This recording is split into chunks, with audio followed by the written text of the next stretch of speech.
Magandang umaga mga ka-farmers, eto na nun po ang inyong lingkod, anak ng magsasaka.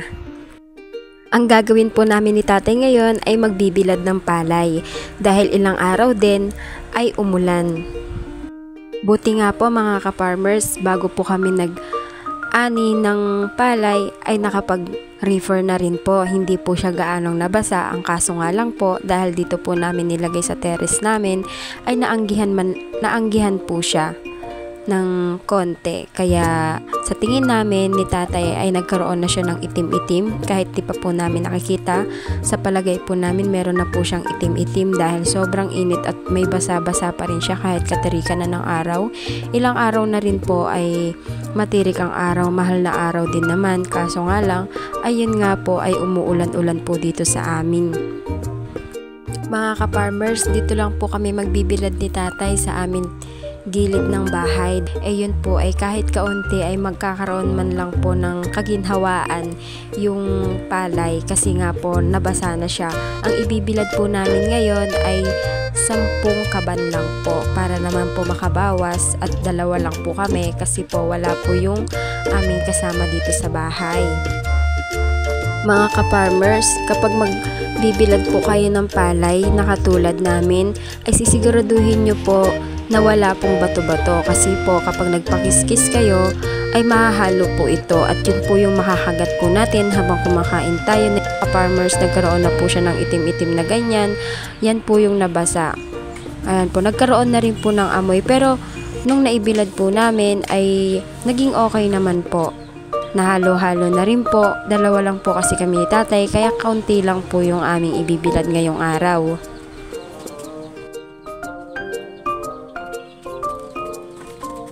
Dito po mga ka-farmers, mag-i-start na po ako maghalo ng palay dahil okay naman na po, 2 na lang po ibubuhos ni tatay. Hahalu-haluin na lang po yan. Ganyan po yung ginagawa para po maging maayos ang paghahalo ng palay.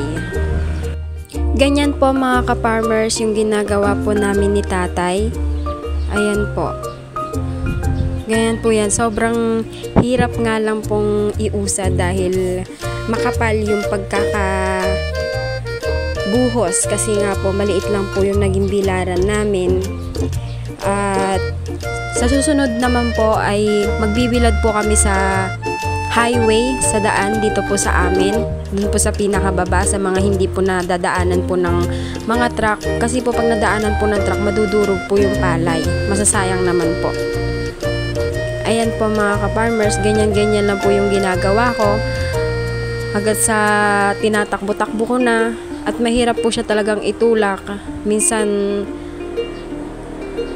hindi pa maayos, kailangan ayusin po, kailangan panipisin. Kung yun lang po ang tamang pagpanipis at sobrang kapal po ng pagkabuhos, okay na lang rin po yan dahil aayusin pa naman po.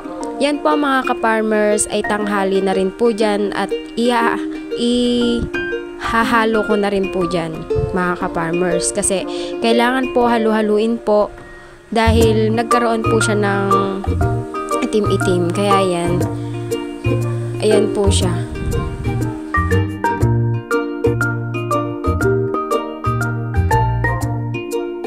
Ayan po mga ka-farmers, di pa nga po ang sabi ko po sa inyo, tabi lang po kami ng kalsada ng highway, papunta po itong Baler, Aurora.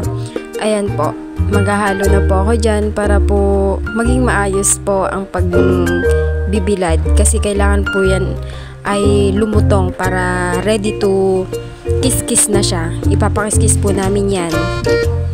Ayan po, ganyan lang po ang paghalo.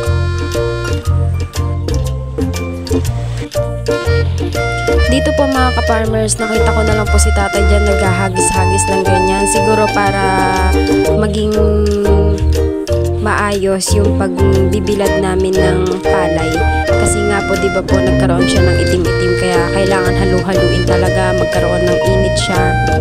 At po mga ka-farmers, hapon na rin po dito, kailangan na rin pong hanguin. Mga alas 3 na rin po ng hapon yan. Ayan po, di ba po makikita nyo, nahihirapan din ako kasi nga po, makapal siya. Kaya ganyan po yung ginagawa ko. Kadadating lang rin po ni tatay dyan dahil nag-ayos po siya ng kalabaw, mga ka-farmers. Ayan, ngingiti pa ako dyan, diba? Napakapapansin kong tunay, mga ka-farmers. Ganyan po talaga ang mga anak ng magsasaka. Kailangan din natin magtiyaga kasi dyan din tayo nabuhay. Dyan din tayo binuhay ng mga magulang natin. Kaya yan po, tiyaga-tiyaga lang talaga.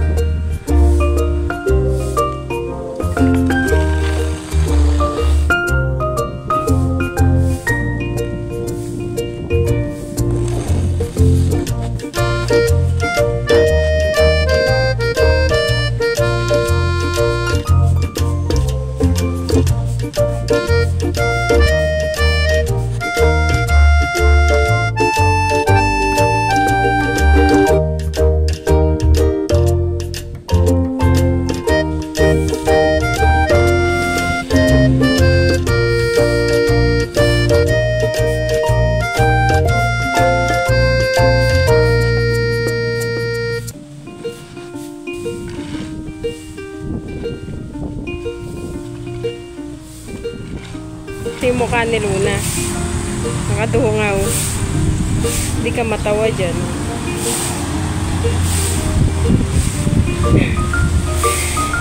Iba'y binabantayan. Imbis na tindahan yung bantayan eh. Ako yung binabantayan kung aalis eh. Ha?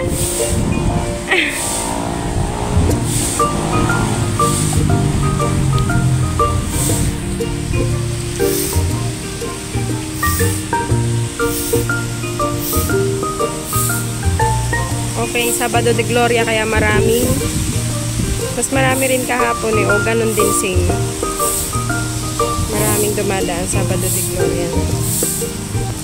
Pupunta sila sa Labi River.